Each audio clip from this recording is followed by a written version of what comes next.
What's going on, guys? Welcome back to another episode of Behind the Music Biz, a Raised Rowdy podcast. I'm your host, Peyton.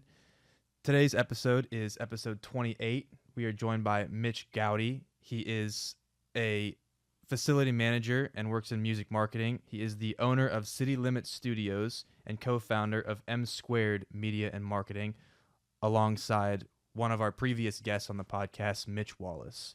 So please welcome the other Mitch Goudy. Hey, what's up? Thanks for having me. Yeah, dude, absolutely. Thanks for coming on.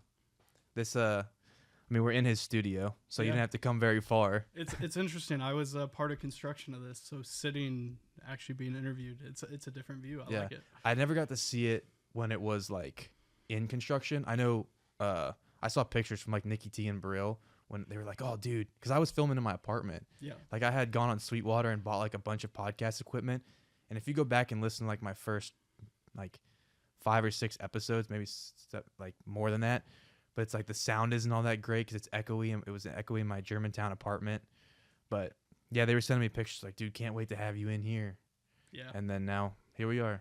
Yeah. I ran into Matt at Planet Fitness, and I was trying to figure out what we wanted to do with the square footage. We'd just taken over the creative building, had a lot of plans drawn up, and I thought, man, that would be cool to have artists coming in here constantly. I knew of Raised Rowdy from all the rounds and everything, and I was like, I think that's Matt. I don't want to be that guy who goes up while someone's working out.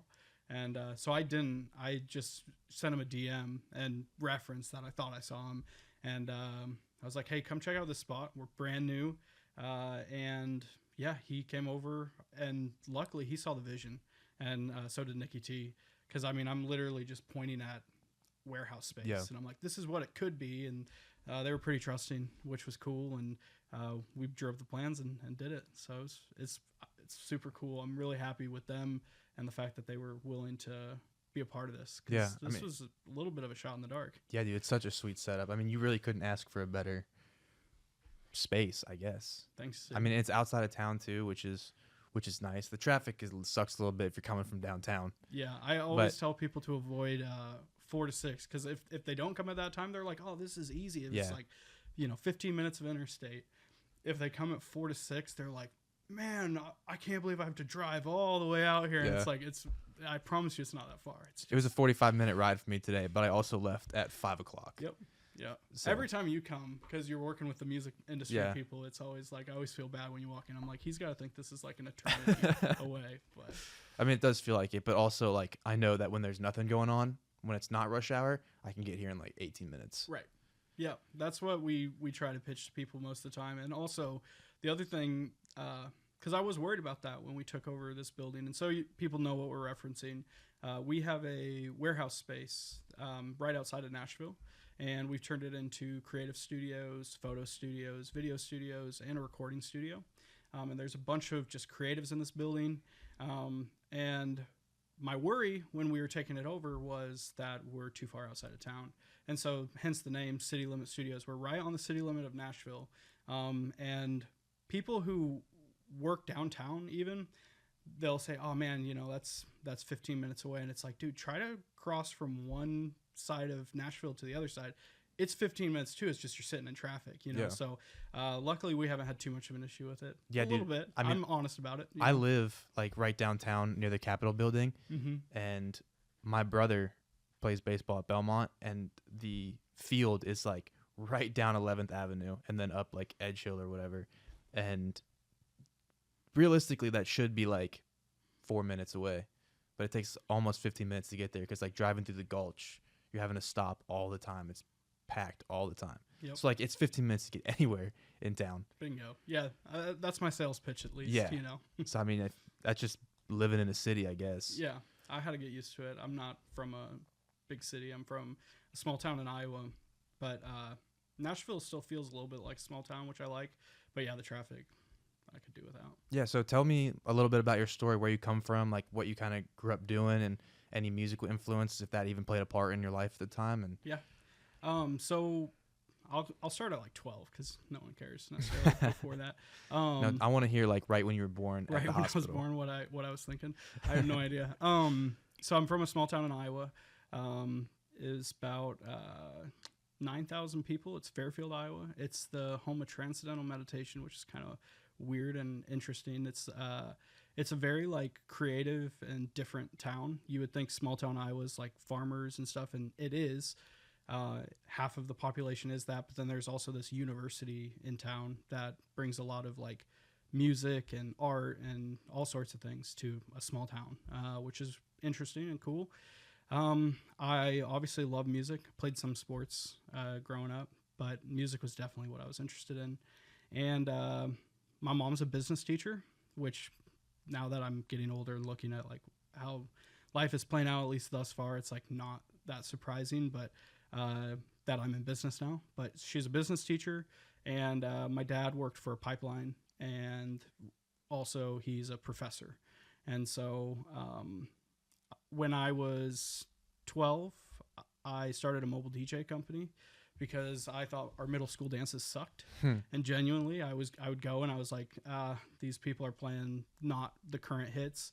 And my mom was the business teacher who put on like events for middle school dances. That's how they make money, $5 in the door. And I lobbied and tried to get her to hire me to DJ. And my dad brought home speakers, and I learned, and I bought a small light, like 4-par can light. And luckily my mom's cool and was like, sure, we'll give this a shot. And I made like $100 that night and took that $100 and bought a bigger mixer. And, we ended up running 4 rigs a night when I was senior in high school. So we were doing proms, weddings, school dances. That was kind of our claim to fame. Like we were the kids that knew the music. And what were some of the songs you were playing? Man, Flow Rider. Oh yeah. Did you get down to Flow Rider? Yeah, like the low. Yep. Yeah. Yep. I loved country stuff too, but mostly we stuck with like Lil Wayne and Flow Rider, and everyone was like, this is the coolest. And so I put on events, and then I also play guitar and bass. And so I started a band. It was called Blister, and it lasted like 2 rehearsals and fell apart. But so that was kind of my musical background. And then I had a partner in that, and he wanted to keep it going, and I wanted to be a rock star. So I was like, cool, you keep the business going. He paid for the equipment, and I started doing music and performing. The band, the Blister band, was that rock? So yeah, you're like Motley Crue. Blister didn't work out. Blister fell apart like most small indie rock bands. And then I found out most of my writing was country, and so I started playing country music, and I would play local wineries and things like that, and had a stint of releasing country music, and it was a fun part of my life. And then I started a media company doing marketing, and I did that while I was doing bands. And looking back now, it's obvious that I loved the business side more than I liked the artistry side, but I definitely loved, putting out my own music and being able to promote it and be the guy on stage. And but it didn't take long for me to figure out that I enjoyed more like figuring out. I designed my own light show. I designed my own sound system. Like I'm a nerd. And so although I liked playing and being the guy on stage, and I'm rambling here. Is that cool? Yeah, dude, okay, go cool. for it. You have the floor. The analogy I use with it is like, if you could be, let's say, Luke Combs, and you could walk out on stage and the fans are there and the tour bus pulled up. You didn't manage the tour bus breaking down or anything like that. Fans were screaming. They loved every song, and he worked hard to get there. I'm just running an analogy here. Would you want that to be you? And I think most people would say, absolutely. Like, you're the karaoke king in that scenario. But what they don't think about is the hours on the bus and being told no 17 times and touring at local colleges where the person even forgot they booked you that night, and dealing with social media and people asking a lot of you and all that type of stuff. It's like being an artist is so difficult. And I found myself fairly quickly figuring out like, oh, that's actually not the route I want to go. I would see other artists who like thrived and loved it and were like so good at it. And I'm more, found myself to be more introverted and enjoying the techie side of things. And I'm like, I think there's a change that needs to happen here. So I started the marketing company with one of my friends, and that was successful. We did B2B sales, which is business to business. We were offering websites, social media, photography, videography, all sorts of things. And then I always wanted to make the jump to Nashville. And so I was able to make the jump to Nashville when I exited that company, and my partner kept it going and super successful. He was great. And I moved down here to try to do it in music. I really wanted to be around the music scene. I didn't know what that meant. I didn't know if I wanted to be a tour manager, or if I wanted to be a songwriter, or if I wanted to be a producer or a studio manager. Like, I genuinely didn't know, but I knew I needed to be down here. And so after we got here, a few years later, something interesting you saw when you pulled in is I've lived in a van for 5 years down here. The opportunity came up for us to run City Limit Studios. So the place I was renting from went out of business, and it left the lease open. And I was lucky enough to see like how they were running the place. And I was like, cool, this could work. It just needs someone to work it. And they wanted to move on to a different course. And I was like, this might be the perfect fit for me, because I enjoy being around art. I love building things. And then I can help facilitate records being made, to podcasts being made. And it's been an interesting jump. It's hard to tell your life story in 5-10 minutes. I don't know how long that was. Dude, I'm sorry. That was the Cliff Notes. Yeah, we have like, I think I usually shoot for like an hour and 10. Dude, yeah, you have the whole hour to say whatever you want. Okay, cool. But yeah, I mean, I kind of want to hear more about your story, like living in the van situation, because like a lot of people don't realize. I mean, at least for more like my side of things, like people from my hometown, they think like, oh, you moved to Nashville and like you get to be around famous people, you get to like live this dream, like party for a living, like everything's like amazing, but like they don't see the shit that you kind of have to go through, like the work that gets put into it, and like the sacrifices that are made. And that's a sacrifice being made. Like you love it, it's awesome, right? Yeah. But like, I mean, people, some days I hate it. Yeah, I mean, like, but most of the time, yeah, you're great. Doing it, and you're right out here.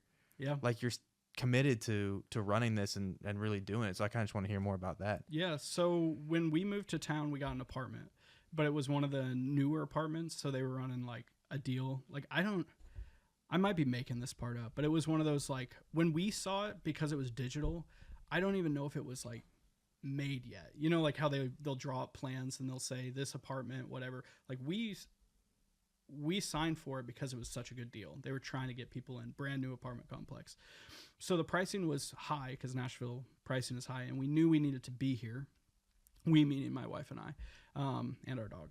And we were there for about a year, and we were spending most of our time working for a marketing company, and then also making music on the side. And so we would be in the studio late at night, and basically our apartment became a mattress, because we were either going out to meet people, we would be working, or in the studio.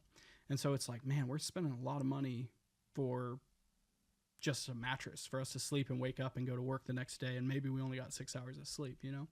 And the apartment sent a notice at the end of the 12 months, and it was like, your rent is going up. And it wasn't like little bit. It's like, now it's an established, really nice apartment complex, and you came in at the intro pricing. So it was like a jump of like $400 a month or something like that.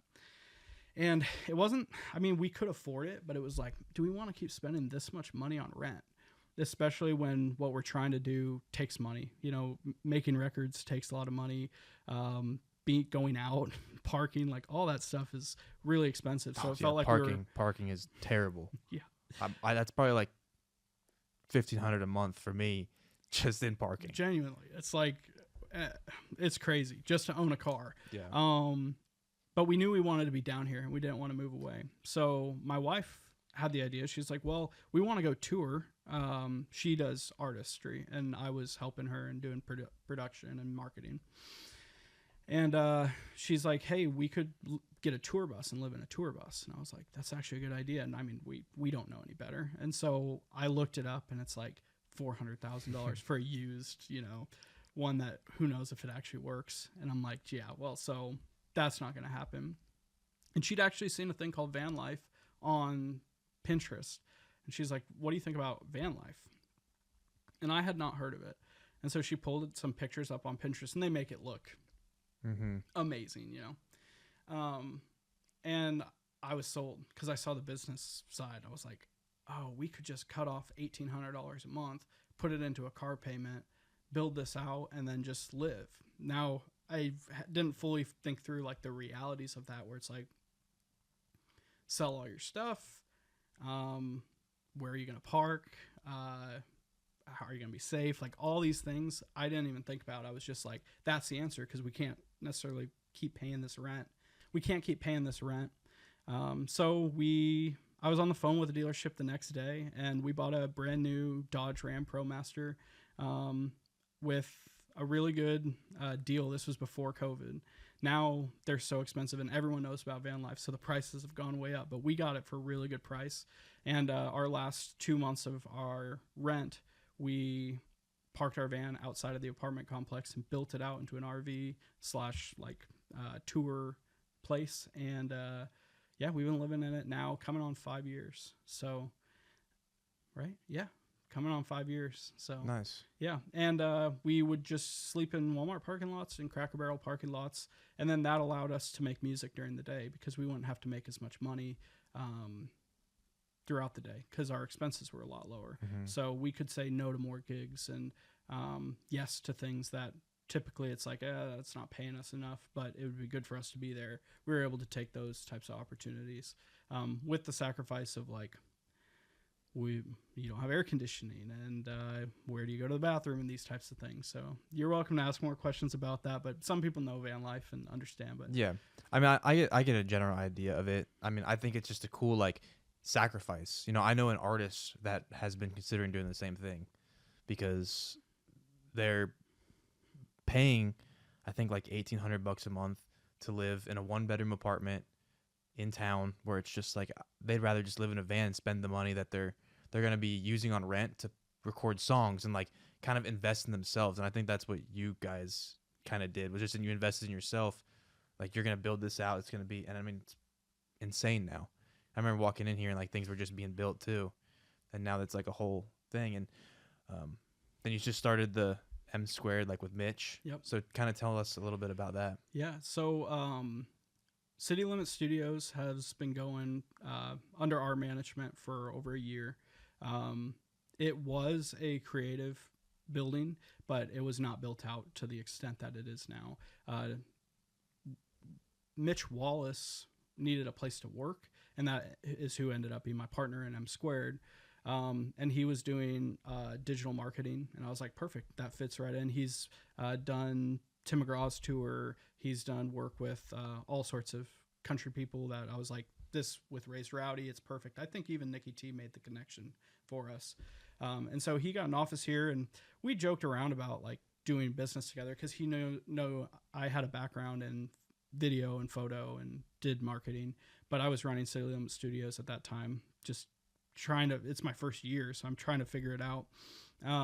And he came up to me one day and said, hey, I have a really big client. I need a second cam. Is there any chance you're available?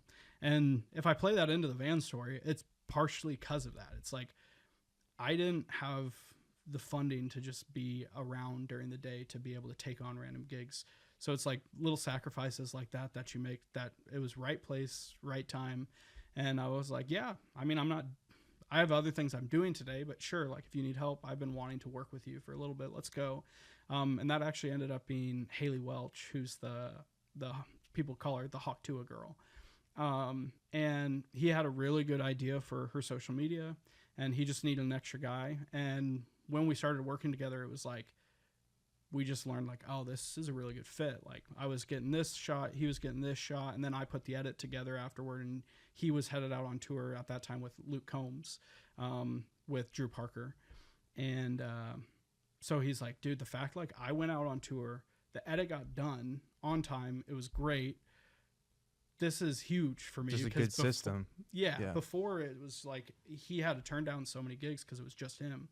And so M Squared wasn't born then, but that was like the start of us like starting to work together. And then another gig would come up and he'd send it my way. And also people were booking this studio and it's like I was sending it his way.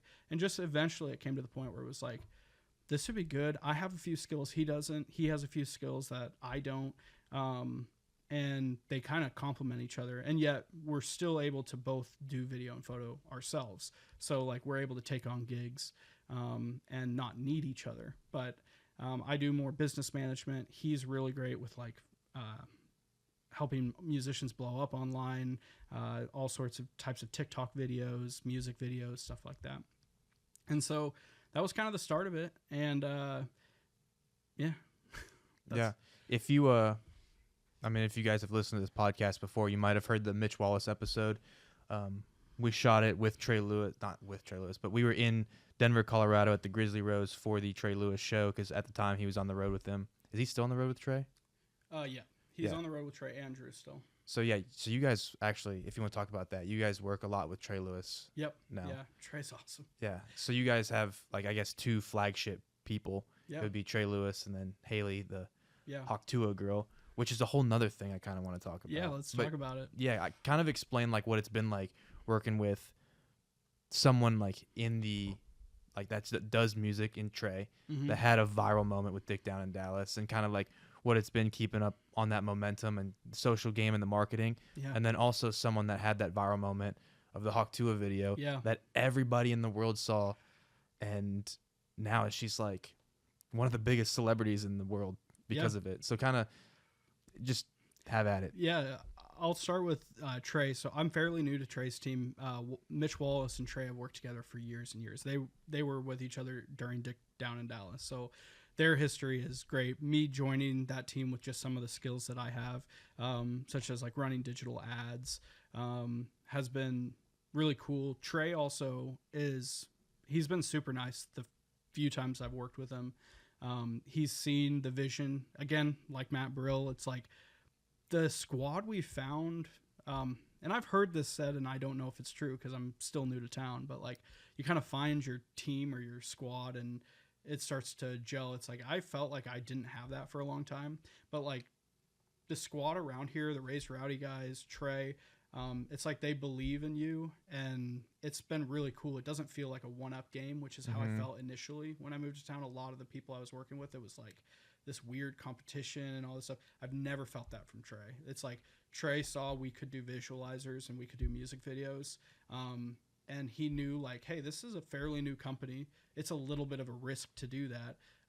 But he's willing to take the risk and be like, but there's also a chance that we knock it out of the park for a really good price, you know? So I've loved working with Trey. Also, like, I genuinely laugh every time I'm working with Trey. Like, oh yeah, he's awesome. He's so funny. Yeah. And his music's great too. Like my first time meeting Trey, he rented out City Limit Studios with Mitch. I didn't know it was Trey. And I can hear what's happening in the content studio, which is like we have a white infinity wall, a flat black studio, and photographers and videographers rent it out to make music videos and things like that. So Mitch rented it out with Trey, and I can hear the music because it plays over a PA. And I was like, this is actually genuinely really good. I can't say that about every booking we have, but this one was like, this is really good. And then he played it acoustically, and it was just as good acoustic. And turns out it was Trey Lewis.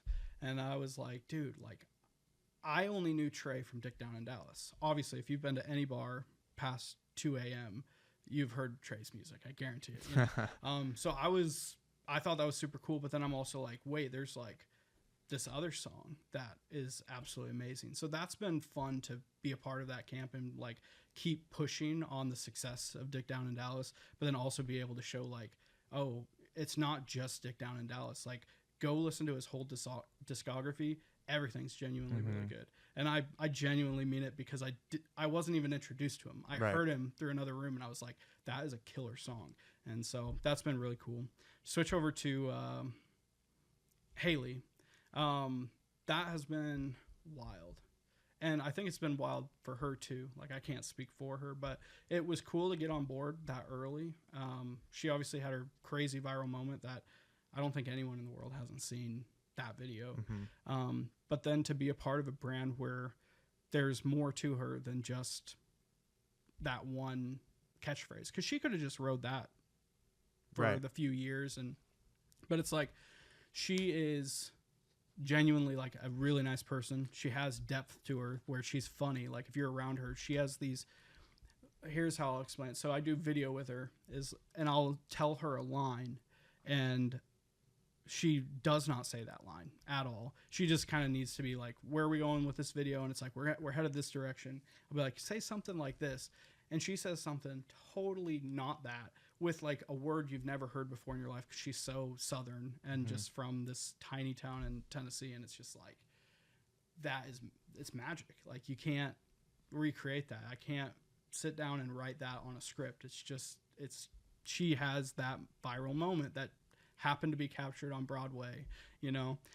So it's been cool to be a part of that and see her start doing so many things with dog shelters. Like, she could have just gone the easy route and been an influencer in LA and done that, and that's not easy either, but that's one route. And instead she's like still in Tennessee, and she was dormant for a while. Like, right after that video blew up, everyone was like, who is this girl? And no one knew. And then it came out like, okay, this is who it is. And by then I think it kind of, I mean, correct me if I'm wrong, but like, I think it probably just took her a minute to like I'm blowing up, it's changing my life, like people recognizing me, like people that knew her.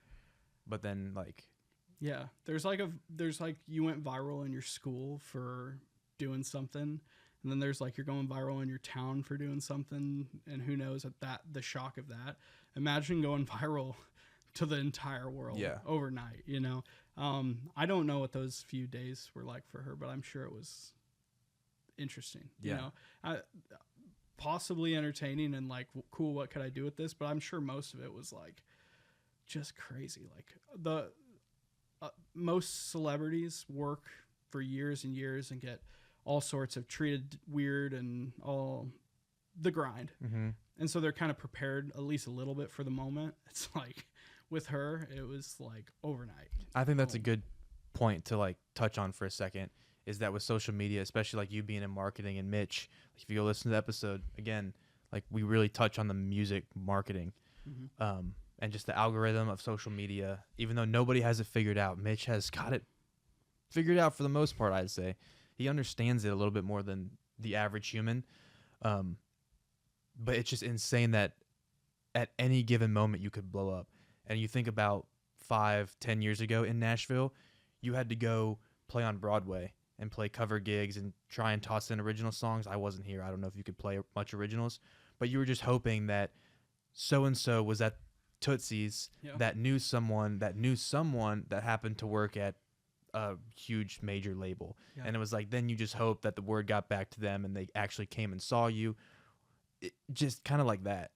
But now it's like, I mean, I could take a video of myself playing with an acoustic guitar. Like, I could have just learned a song 5 minutes ago, post myself singing it and playing it on the guitar, and 15 million views later, I'm signed to a major.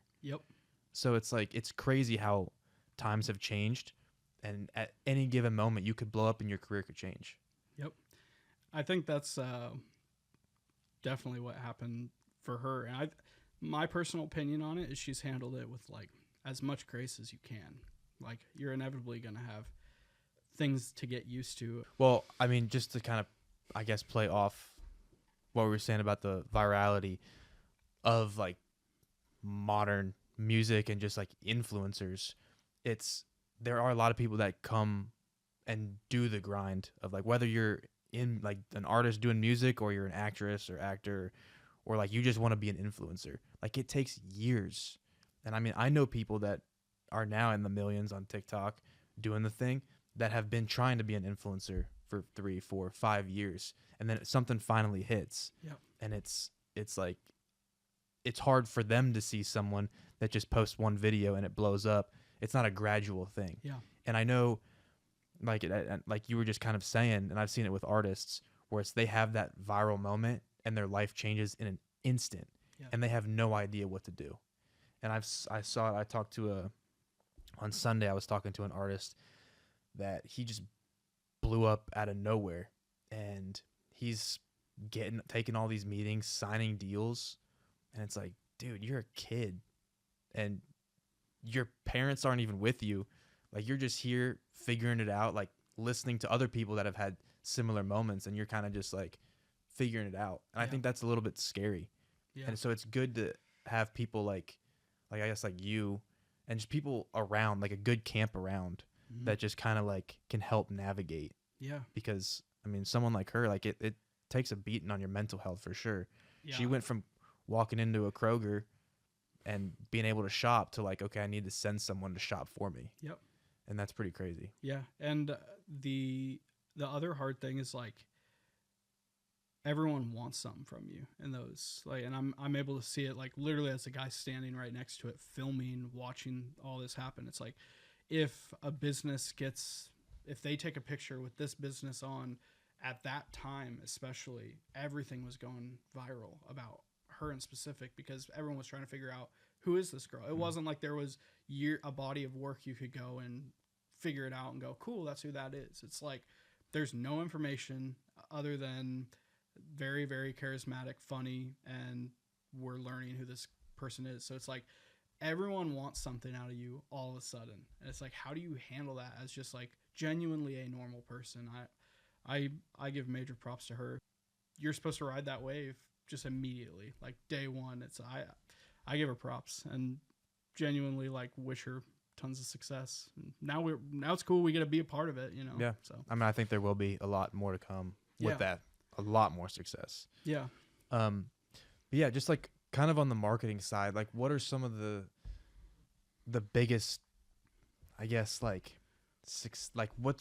what's a decent way to like go about the marketing as an artist? Yeah. And I know like we kind of talked about your role in the marketing, like you're not so much the music marketing, but you understand marketing.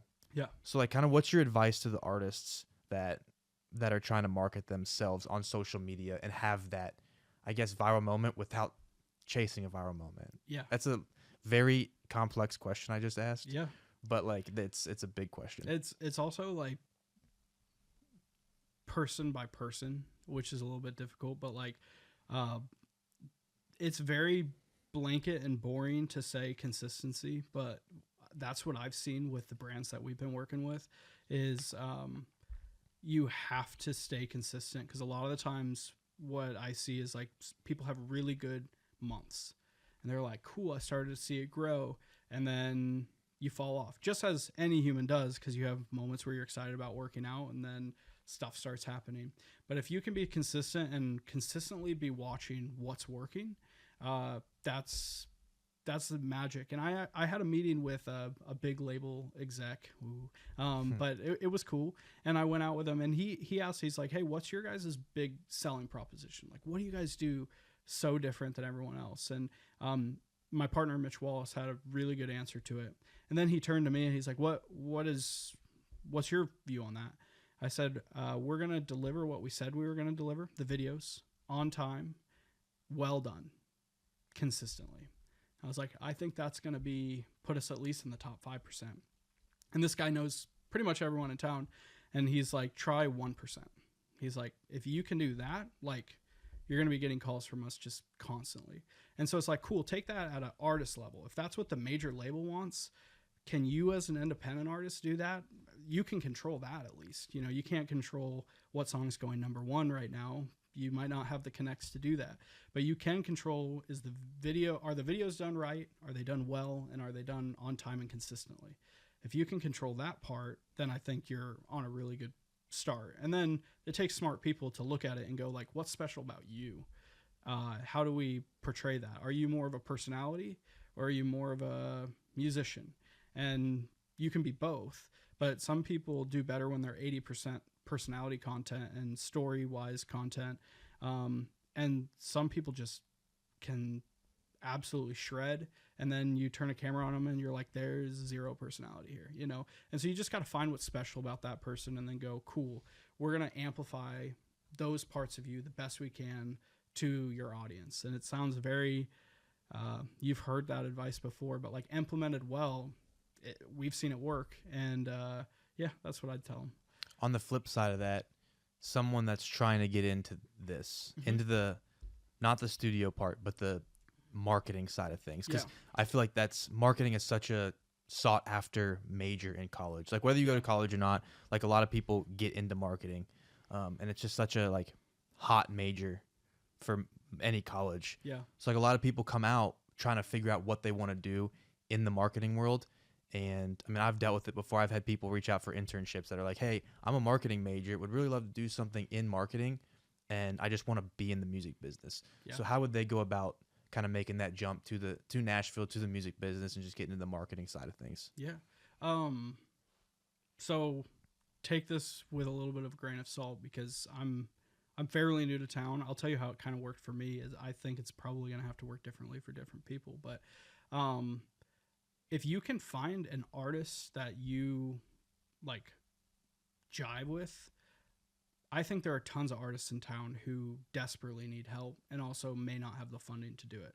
And if you can write out like your extra hours with them and prove some sort of success, I'm now hiring for our marketing company, and we have, great artists and contracts and pretty much what you would want as far as like walking into a marketing job. M Squared might be a good option for you. The interviews I've done, I have a lot of people with a degree. I have a lot of people with a lot of opinions about the algorithm and things like that. I don't have a lot of people walking in who are like, here's an artist that I worked with. Here are the videos that we shot. Here is the music, and I had an input on it. It doesn't matter to me if it's you grew them from 1,000 to 3,000. To me, that's more impressive than saying you took a course in college. Even though I find that super valuable too. When I see a degree, I'm like, cool, they had the gumption to do it. Exactly. But taking it that next step and being like, I've done this. And then the other big part of it when we're hiring is like, is this person going to be cool around the music industry? So if you haven't been around it that much, I would definitely say like go to concerts and see how they're acting. Volunteer at a concert, maybe, like whatever it takes to get in the world. Start doing that and learn how to operate in that environment, because we can't send you on the road with an artist if the artist is going to fire back and be like, yeah, don't send that weirdo. You have to be enough of a hang, but yet professional. And it's this weird balance that you have to 100% do. And then as far as marketing goes, I think if I could go back and talk to myself a little bit, I would have told myself that not everything has to be a unique, crazy idea. Like I thought everything had to be original 100%. Like I got to do this a brand new way. And I believe that's true, but I think a lot of the cool things that are happening and a lot of the marketing that I'm seeing working is blending two things and going like, I really like this style of music and I like this product. This product's marketing did this. That's kind of smart. How would I do that with a guitar? And I don't know how to bridge that, but just start coming up with those ideas that it's like, you're not reinventing the wheel, but you are doing something different music industry wise by pulling from other things that you love. And then now you have your own taste. You have your own type of video that you do. And then also you can copy people too. That's not a terrible way to start, is to go like, I love what this photographer did. I'm going to try to get that shot, because inevitably it's not going to be that shot, because that photographer is that photographer. But you can find what you love and go like, cool, how do I make a good lip syncing video that looks like that? They did it on stairs, and I think the camera angle was like this, and the artist did this, and you're going to go shoot it, and it's probably going to suck. And you're going to look at it in the editing bay, and you're going to go, why isn't this what he did? And part of it's years of doing it, but it's also like, cool, the lighting sucked. I didn't even think about lighting. These basic things that once you're hired on at M Squared and we send you on a few shoots, if you're coming back consistently with crap, I can't keep you on. Mm-hmm. So it's like, go through that yourself and then come in and be like, here's what I did. It looks pretty darn good. And I can see potential. I'm not the arbiter of all truth of who's good and who's not, but like what we need is good people who have good ideas and can at least execute some basic ideas. And then you're going to start being surrounded by the Rowdy guys and different levels of talent that you're going to then have to grow and become great at marketing. I don't know if you just like, I know you don't stumble into that. It's like a progression to get there. I kind of want to backtrack real quick Cool. and revert back to a couple of things that you had mentioned. Like first, the college thing. Yeah. Like you see a college degree, and I think the point that you made that like they had the gumption to go and like do it. And that was something my dad always told me, because especially coming to Nashville, I kind of got into the business and I started being here more. And I had in-person classes at the time. Where did you go? Florida Gulf Coast. Okay, cool. Yeah. So I was going there and I was like flying back and forth between Nashville and Fort Myers. Southwest is a direct flight. I was going there like twice a month.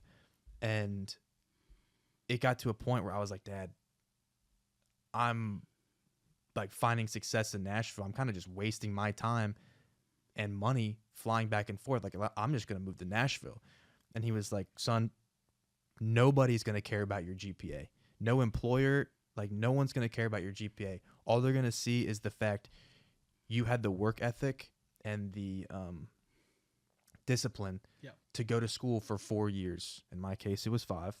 But go to school for 5 years and like finish the degree no matter what, especially in your situation. Like you didn't have to, but you did. Yep. And I think that is a huge point. Like there are a lot of times on this podcast that I talk negatively about college for this industry because I don't think it's necessary. Right. But like my brother goes to Belmont. He's a music business major. Like he'll graduate with a degree in music business, but I still preach experience. Like I think just like you kept saying, being in Nashville, meeting the right people and going out and doing the things that how you want to spend your career. If you want to spend your career as a photographer, buy a camera, find an artist, and even if you're doing it for free, find an artist just to build that portfolio and work. I mean, if you want to tour manage, find a tour manager and say, hey, like I will come, can I come on the road with you? I'll drive and tail the bus and drive myself and just like shadow you for like a 3-show run. Yep. Like trial by fire. Yeah. And that's kind of what I did. And then the other thing that you had said was being a good hang and like learning how to be around the business. Yep. And that's such a huge part that I don't think has ever been touched on this podcast. And for me, I didn't just jump right into it. I like listened to podcasts, Raise Rowdy one specifically, like Matt Burrell's outside, or it was in the round at the time, the Raise Rowdy podcast. And I went to Live Oak and I went to all these places where these artists were going to be. And I was just around it, introducing myself to people. And I kind of learned how everybody worked. Yep. But there are people that will jump right into it and they'll get like fresh out of college, they'll get a job at a label and they're around some A-listers, B-listers. And then it's like, they don't know how to act. Yeah. They don't know how to be a cool hang. They're kind of fangirly. And screw it up at Live Oak. Yeah.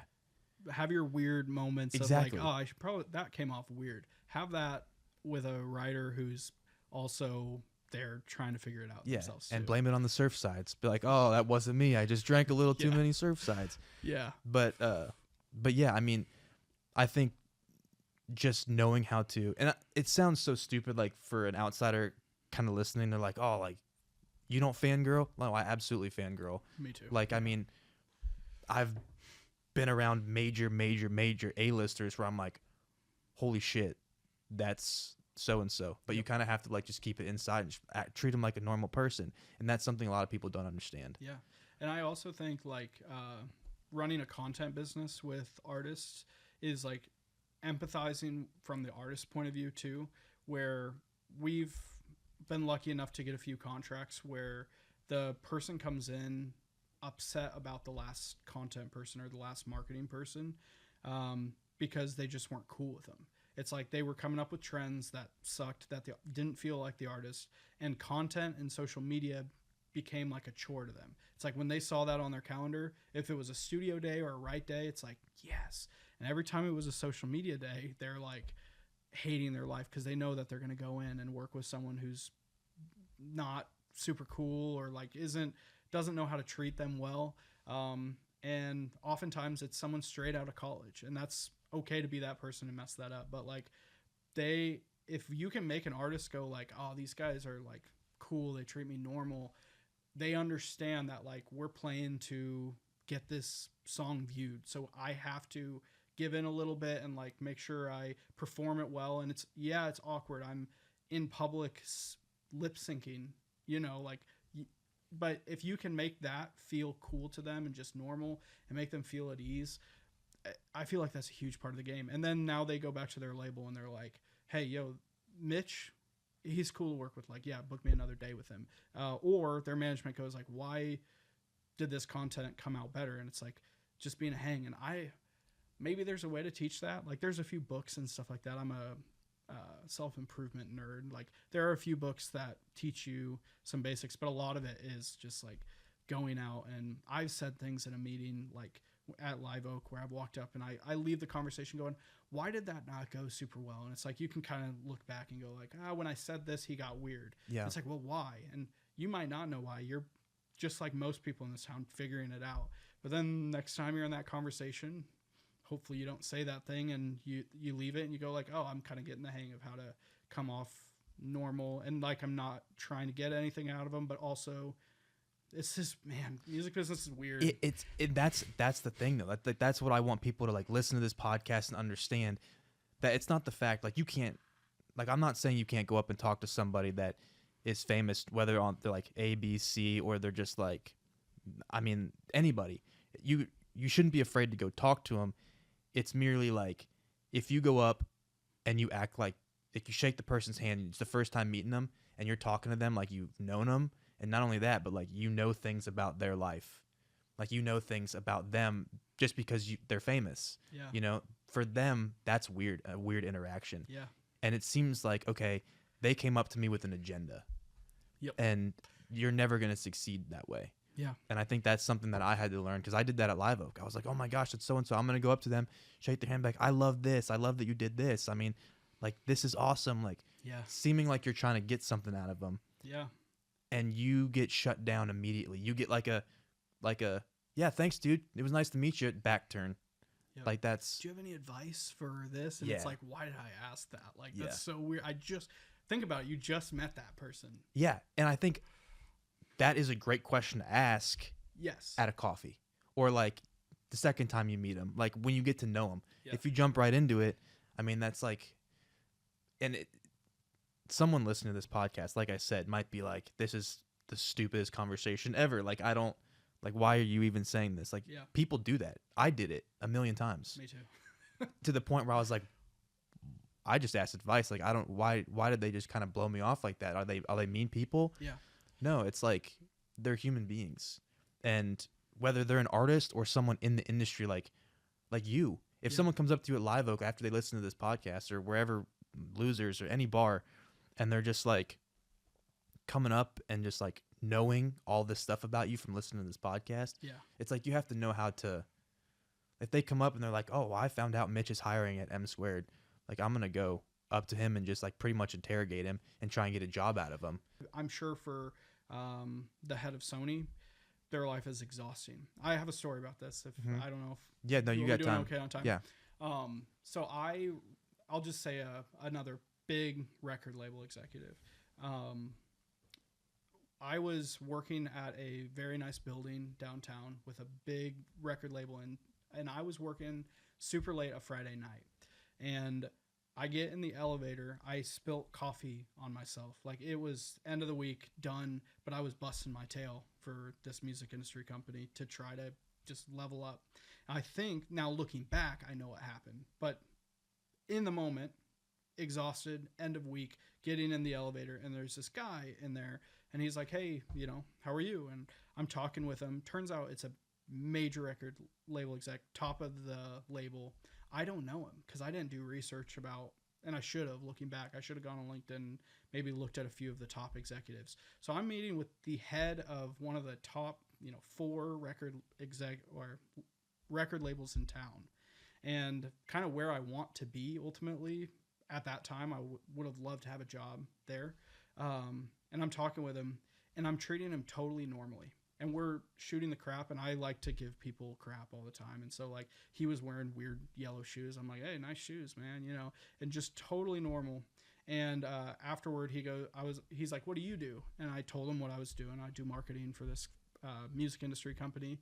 He's like, "Hey, it was really nice to meet you." I was like, what do you do?" And he's like, sorry, I jumped around. I was like, "What do you do?" And he's like, "Oh, I run a few things at this label."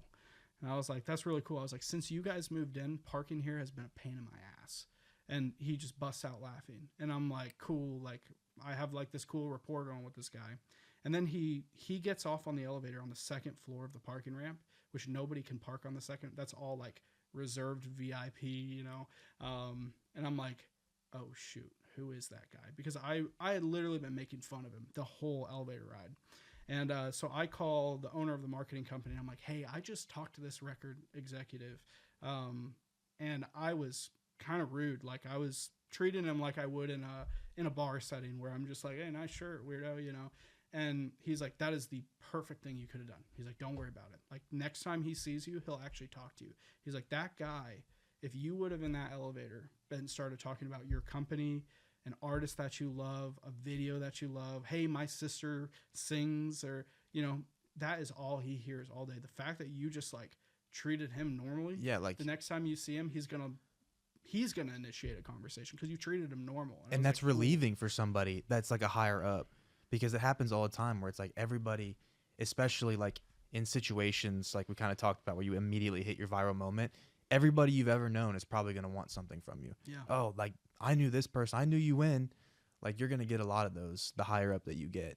And I think it's just like treating, I mean, we're all normal people. Like, all the A-listers, B-listers, and every executive, no matter how high you are, everybody's a normal person living a life. We just happen to be in a cool industry. Yeah. And I was so new to town that, like, if I would have known who he was when I was in that elevator, I would have made that mistake. Yeah. I would have been like, "Hey, I'm a great marketing, you know, are you hiring?" You know, I would have done that because I was so green. And it's like knowing that is actually how it should have been done. And I can send a follow-up email to him and go, "Hey, it was nice to meet you in the elevator. Just letting you know, this is what I do. Not expecting you to take any action on it. It was just nice to meet you. And I figured if you ever need someone for this, let me know." I didn't do that because I was working for another company, but like, there's a chance he responds to that email. He does not respond to that email if in the elevator I was pitching him hard. Right. But it's hard because that's literally a situation for your elevator pitch. Literally. Yeah. It's hard though. Don't do it. I hate something about, I wish I could just like see where people are. That is a hard thing about the music industry, being at Live Oak, is like, I may have a great conversation with you, and go like, "Oh, he works at, you know, so I'm going to get and it's like, everyone's friends with everyone in this town and everyone's not trying to step on anyone's toes. So that is something I still haven't figured out about networking, is just everyone's so nice to everyone. You can't necessarily tell what's real and what's not real until you finally get a call or the right moment and you're on that guy's mind. But it is hard. Sometimes I just want to like get so angry and just be like, why can't this guy just hire me for a video shoot? Yeah. I definitely have those thoughts because it's like, I see him out all the time and we have a great time. "What's up, man?" You know, everything like that. But yet he's calling this guy and I don't know the backstory. And part of me just wants to walk up and potentially ruin the relationship by going, "Hey, why haven't you hired me?" Yeah. But man, how weird is that? Yeah. I mean, it's just, I don't know. I mean, I'm just making this up. I've heard little things about like people saying stuff like this, but to me, it's 20% business, 80% relationships. Yeah. Like that is, and that's why I harp so much on the, like, how to have a conversation with someone in the industry. And like I said, for the third time, it's like people hear that don't understand Nashville and don't understand the industry. And they're like, "Why are you even talking about that? I'm a human. I know how to have a normal normal conversation." But it's like, people don't get it because when you're in the industry and you want something so bad, even for me, I struggle with it. I'm like, "Oh man, I would really love to have that person in my network. Like, I would love to go up and introduce myself and just, you know, just chop it up." Yeah. And just like let them know me and hope something comes of it. But it's like organic. Just let it happen organically. Yeah. And, you know, it will happen over time if you're in the right places. And it's a lot of just seeing your face. Like, there are people that I know that I don't know, if that makes sense. Oh, yeah. Where it's like, I've been to losers every night to where I'm just like, I've seen them every night, to where like we get to a point where we walk past each other and we just dap each other up. I don't know your name. I don't know what you do, but it's like I dap you up because I know you. Yeah. But I don't know you. Yeah. So that's like the more that happens over time, I mean, it's inevitable. Yeah. So I think that's a huge thing to like understand if you're green within the industry, like just trying to figure out how to navigate it, and like you're fresh to move here, even for like the Belmont kids, like be a cool hang. Oh, circling back to the college thing, that is one big advantage of college is internships, because I'll have people, and maybe some people don't know this, I'll have people hit me up for internships who aren't in college, and I'm not an employment lawyer here. I'm just going by what I've read. It's like there's not an exchange of value there. You basically have to volunteer at that point. And there's just weird muddiness there when you're volunteering. Now, are you owed a job? Are you not owed a job? It's like internships are a very clear contract with a employer where it's like, I'm going to come in, I'm going to probably not bring as much value as I should because I'm new. And I'm green and I'm fresh out of college, and this is the end date when I leave, and I do a great job for you for 3 months, and then you can leave on good terms with that person. You can't do that as an employee. You can't go into a company for 3 months, do a great job, and then go, I'm so happy I did a good job. I learned everything I wanted to from this company. I know the inner workings of the digital marketing space. I'm leaving. It's like, well, why did I train you? All these things. It's a different mentality. So that is a big advantage if you are thinking about going to Belmont or Lipscomb or MTSU or you name it. To touch on that, I don't think, as much as we bring up those universities, it's because we are in Nashville. I did not go there. I don't think it's necessary. There are schools that have music business programs. I believe Miami has one, West Virginia has one, University of Georgia. There are a bunch of schools that have one, and you also don't need to major in music. You could major in psychology and come here and work in the music business. Yes. Yeah, no, that's a good catch. I just wanted to let everybody know. Because I didn't go to those. Yeah, so exactly. Like, I'm also a hypocrite here. I'm just saying, like, from a hiring point of view. And yeah, you are right. It is. I'll have people hit up our job posting, our internship posting from all over the place. And I really don't care. It's more like, can you do the job? Are you willing to be here? Cool, come on board. And some of our long-standing, I haven't made a hire out of an internship, but I have done like gigs with interns, and like things happen where it's like I had an artist who needed a venue, and now this guy who interned with me 2 years ago is the head of sound at that place. There you go, boom, now I'm in that venue. And why that venue? Because I knew that guy from that internship. So I think if you're considering college, that's one thing to consider, is like killing the internships, making it a point to do them. And I'm because I'm not with a label, I'm also an advocate of not necessarily going to a label, because I have heard experiences from it, and I think it's good to see it.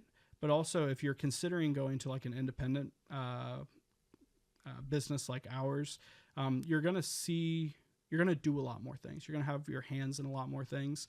So if I were to tell someone to do something, I would say maybe try to get in with a major one so you can see what that world's like, and then also get in with one of these like boutique places that's going to put some responsibility on you, because they're not going to put responsibility on you to go out with their flagship artist. It's label's not made for that. You're going to be doing admin tasks and a few TikToks maybe like that.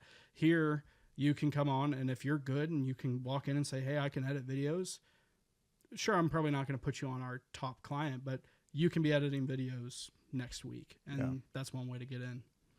Sweet, dude. What's to kind of cap it off, like what's your biggest piece of advice to anybody that's trying to get into the music industry, period? Man, I haven't been asked that. Now you're being publicly asked. Now I'm being publicly asked. All the millions of people that listen to this podcast. Yeah, we're burning it down with views on this one. My advice, dude, I don't know if I would take my advice. I definitely am more in a place now, and I think I'll probably look back on this in 5 years and think I'm an idiot, but I have definitely given myself over to God's plan on this, because I've tried and tried and tried to like control other people and control situations and contracts and all that type of stuff to get where I want to go. And I'm finding it like more and more, the more I hold on just like lightly, I'm like, it goes better. So it's like how City Limits Studios happened was I was actually told to get out of the building because everything was going down. And that week I freaked out because that was where I was producing all my music, all my videos, everything. And right around the corner, God was like, oh yeah, do you want to take over the whole building? And it's impossible to take that advice, especially when you're young. And I'm probably going to have to give myself this advice, but it's like, just like, let it play out. Like, keep trying to do the good thing, do the right thing. And if it goes wrong, you kissed a frog and move on to the next one. I've been in businesses now with the music industry that went extremely poorly, hated it, wanted to move home. And then now all of a sudden I'm on a totally different side where I'm working with someone who's absolutely incredible. And I'm going to learn something in the next year where I'm like, this part of working on this side of the business sucks. I want to go a different direction. So just like letting it play out, show up every single day, do the best you possibly can, try to do right by people. I've seen some people that I've come up with and I get upset that they're further along than me. They're also further along because they're willing to burn more bridges than I am. Mm-hmm. And I'm just like, I'm kind of taking the slower road, and I think it's the right road. I don't know. We'll see how it goes, if we end up where we want to be. But like, at least I can look back on most of the people I worked with and go like, I tried to do the right thing in that scenario, and then let God take control from there and be like, cool, I'm going to put Mitch Wallace in your building. You had no idea that was going to happen. And you're going to get asked on a random Tuesday to go out and film this thing, and then a company's going to form. You're going to own the building. Like, none of this was the plan. Dude. No, I think that's actually probably my favorite piece of advice anyone's given on this podcast, because I believe that wholeheartedly. Like, when we make plans, God laughs at them. Yeah. Because he can sit there and watch us make all these plans. Oh, I'm going to do this, this, and this, and I'm gonna become this, and I'm going to make this much money. And it's like, and then it just goes completely sideways. Like, that is not it at all. And I am that. Like, I had a plan of, like, here is what I'm going to do. I'm going to become a firefighter. I had it all planned out. I'm going to live my life in Fort Myers and, like, do all this. And then it was just, like, opportunities came, and it just led me to where I am now. And it continues to do that. People leave my life, and another person comes back in. That's just, like, I see why that happened. And the older you get, you start to see things like that, things from, like, the past. And I mean, that's a huge piece of advice, dude. That's awesome. It's so hard, especially when you're fresh out of, like, I feel like I'm just now maybe graduating out of, like, the newbie to Nashville class. Maybe I'm still in that, but, like, I feel like we're starting to figure out who a few people are and everything like that. But it's like, it's so hard to take that advice, and I know you're probably not going to if you're in that scenario, because it's like, I have 3 years to work this out. My rent's crazy high. I have to get to this position. I have to meet this person. And I think ambition's good, and that will lead you to the place. So, like, make the goals, go after the goals. But when that door doesn't open, like, good. Like, something else is going to happen, and you met this person. And that might be being kicked out of the place and going, I live in a van. I have nothing to my name. I'm about to turn 30 years old. All hell's breaking loose. And I thought I was going to be top marketing guy in Nashville. By the time I was going to be 30 under 30. And it's like, cool, that wasn't in the plan, and now all of a sudden it's like, this worked out. I know we're trying to end, but like, I was at Walmart filling up water coolers for this facility. If 19-year-old me knew that was playing music, like, you're going to be in Nashville filling up water coolers on a Saturday night when everyone else is on these giant tours and all this stuff, like, I would have been super, like, upset about that. But then it's like, you also own a facility, and I'm probably meeting 40 to 100 people a week that I didn't know by owning this facility. It's like, there's no way to plan it, dude. There's maybe somebody has the magic pill that I don't, but like, I think you just got to roll with it and just be like, keep showing up, try to make smart financial decisions if you can, so you can ride out the storm, and then be excited when a storm's happening, because you're getting pushed in the direction hopefully you're supposed to go. Yeah. I think trusting in God's plan is probably the hardest thing to do.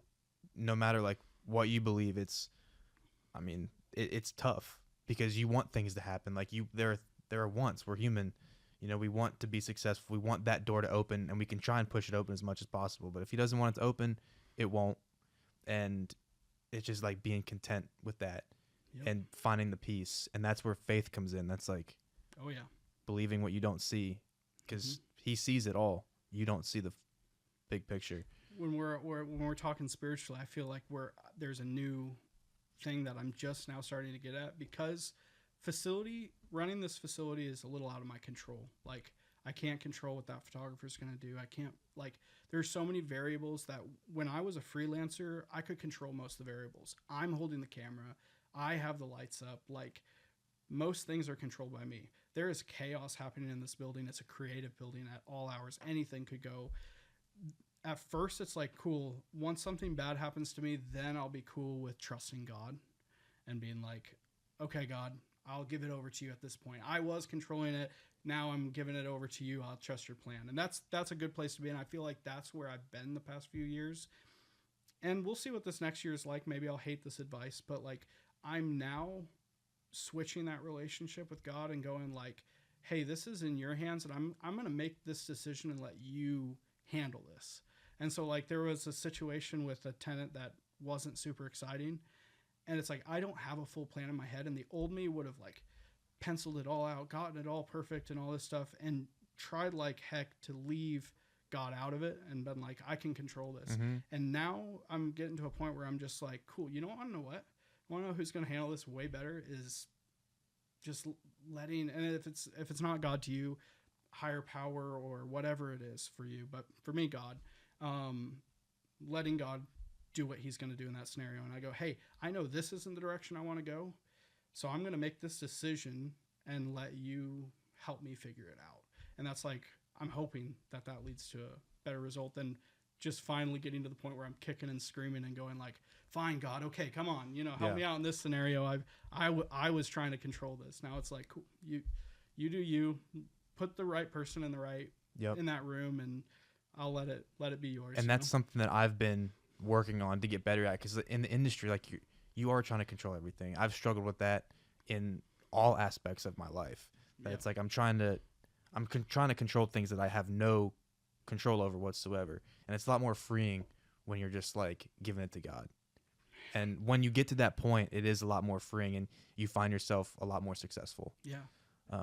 But yeah, dude, I mean, that's awesome. Thanks for letting me talk about that. Dude. This podcast's sick. Yeah. And I also want to add, I think on one of my other podcasts, I ended with this too, is people focus so much on, you mentioned 30 under 30. Mm-hmm.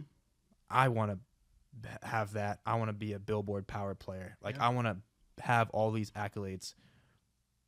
But at the end of the day, nobody cares. God doesn't care what you have. All he cares about are the people that you impacted, the people that you bring with you at the end. It's the people you impacted. Yep. And that's why when I say 80% relationships, it's not just relationships to bring you to the next level in the business.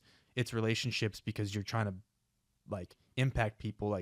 You're in a hard industry that we struggle every day. It's tough. Yeah. It changes every day, and it's finding that group of people and just impacting others and empowering others, and just kind of surrounding yourself with the right people. Yeah. And that's how you grow as a person, as a in your walk with Christ, your job in the business, whatever it is you are doing. Mm-hmm. It's all the people around you. Oh yeah. How many years am I in now? Been here 7 years, and I'm just now, and maybe there's maybe some strategies. If I was listening to a podcast like this, I might have employed some different strategies, but I'm just now finding the people that I like being around. Mm-hmm. And it took me 7 years to figure that out. And also being okay with the fact that the group that I thought I wanted to be around is not who I fit with, or not what I thought it was. It's super hard. And those people you want to keep the relationship open, because I don't know what the next season of this looks like. It's I may be working with those people, but I really had it in my head that was the camp I wanted to be around. And then it's I end up in this Raised Rowdy degenerate. Like everyone in this camp has just been super welcoming to me. I don't know what it's like for someone who might not fit in this group though, you know? Yeah. So it's like, dude, just ride it out. I feel like 7 years is a long time. I think it took me a long time to find my little group of people that I like being around. But like now all of a sudden it just feels like the opportunity that's going to you and the opportunity that comes to me, it's like we're able to help each other out in this, and now we're both growing together, and it's really cool. And I haven't had that for a little bit. So finding your community, I think, 100% huge. 2 years, 3 years, 4 years, even 6 months from now, you could have a completely different group of people. Like, and I think going back to the faith thing, it's if they're not meant to be in your life, they're not going to be in your life, and that goes for anything. I'm not here to give like life advice, sure, but it's just like it's when you're in such a, I mean, this industry is straight up cutthroat. Yep. I mean, it's sink or swim, do or die.